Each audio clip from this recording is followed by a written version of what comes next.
ఇండియాలో ఇప్పటికీ కూడా సింగిల్ ఎంబ్రియో ట్రాన్స్ఫర్ పద్ధతి యూనివర్సల్ గా అందరూ అడాప్ట్ చేసుకోలేదు. ఇప్పుడు కూడా కొంతమందికి సింగిల్ ఎంబ్రియో పెడతాం, కొంతమందికి 2 ఎంబ్రియోస్ పెడుతున్నాం. కొన్ని సెంటర్స్ అయితే 3 ఎంబ్రియోస్ కూడా పెడుతున్నారండి. ఎందుకు 3 ఎంబ్రియోస్ పెడుతున్నారు అంటే ఇప్పుడు మనకి తయారైన ఎంబ్రియోస్ లో లీగలీ మనకు నోటిఫికేషన్స్ ఉన్నాయి ఎన్ని పెట్టచ్చు అని. ఒకప్పట్లో నాకు గుర్తు 4-5 ఎంబ్రియోస్ కూడా పెట్టిన కేసులు ఉన్నాయి, నేను చూశాను. ఇలా చేయడం తప్పండి.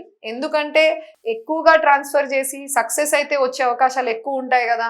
అందుకని ఆ ఉద్దేశంతో మీరు ఎక్కువ ఎంబ్రియోస్ పెట్టేసి ఎక్కువ అతుక్కొని రేపు 4 అతుక్కొని 4 ముందుకు వెళ్ళలేవు కదండి. ఎంత కాంప్లికేటెడ్ ప్రెగ్నెన్సీ అబార్షన్ కి దారి తీస్తుంది లేదా ఎక్స్ట్రీమ్ కాంప్లికేషన్స్ కి దారి తీస్తుంది. Neither does good to the baby not to the mother. So ఇలా ఉండకూడదు అని మన ఇండియన్ గవర్నమెంట్ కూడా ఒక రూల్ ముందుకు తెచ్చింది. దాంట్లో ఏం చెప్తారంటే 1 or 2 ఎంబ్రియోసే ట్రాన్స్ఫర్ చేయాలి.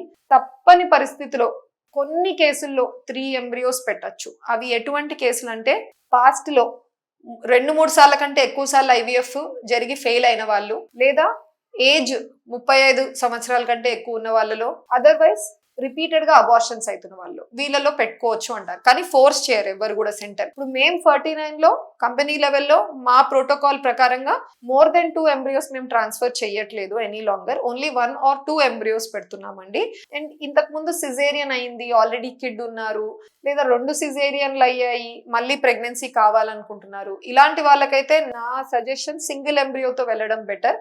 ఎందుకంటే ఆల్రెడీ సిజేరియన్ అయిన గర్భసంచి మీద రేపు 2 ఎంబ్రియోస్ పెట్టి 2 అతుక్కుంటే అవి చాలా ఓవర్ గా స్ట్రెచ్ అవుతుంది. గర్భసంచి పెరిగేటప్పుడు కుట్లు టైంకి ముందే ఓపెన్ అయిపోవడము, దానివల్ల మీరు టైంకి ముందే డెలివరీ ఎంటర్ అవ్వడము ఉండే అవకాశాలు ఉంటాయి. కాబట్టి వద్దు అని చెప్పేసి, ఆ ప్రాబ్లమ్స్ ఉండద్దు అని చెప్పేసి always best single embryo transfer అండి. But next best scenario is 2 embryos. So మీరు 2 పెట్టుకుంటే ఏమేం జరగచ్చు, 2 అతుక్కోవచ్చు ట్విన్స్, లేదా 1 అతుక్కోవచ్చు సింగిల్టన్.